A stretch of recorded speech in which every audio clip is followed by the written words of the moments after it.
Good day guys! Breakfast muna tayo sa Macnyols. Located lang siya, Captain Nobales Street, Barangay 33, Cavite City. Malapit lang siya sa Lopesaina, walking distance lang. Ayan, syempre, bayad muna bago kain. Syempre, yan yung lugar nila.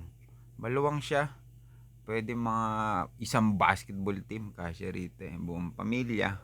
Syempre, yan yung menu nila ngayon. Merong spam, merong itlog, merong ham, at mga hotdog. Bali yung rice 5 pesos lang. Bago lahat ng ulam 10 pesos lang. Ayan na yung order namin, no.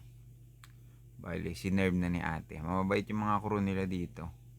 Ayan, no. Yung itlog 10 pesos lang din yan. Lahat ng ulam 10 pesos.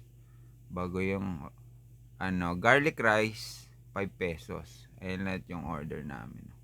Bali, total niya parang 145 pesos kasama na yung drinks. Malawang yung lugar nila dito, tsaka malinis. Pwede kayo mag-dine in.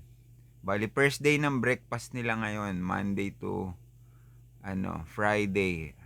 Pag Saturday, bukas din sila. Bago pag Sunday, half day lang. Ayun yung soup, only soup din. Ayun na yung order ng asawa ko with rice. Ayun yung sa akin. Lahat ng ulam, in-order ko. Bali, ito rin yung sabaw nila, only soup. Sinigang yung sabaw nila. Siyempre, taste test na tayo. Inuna ko muna yung spam. Sarap yung spam nila. Isipin mo, 10 pesos lang yan.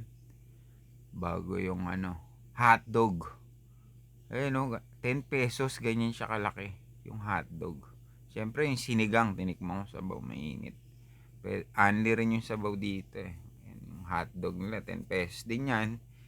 Bali, ayan pa yung hamo. Ayun, solve bandang walang breakfast. Bali, ito nga pala yung FB page nila. Thanks for watching. Don't skip ads.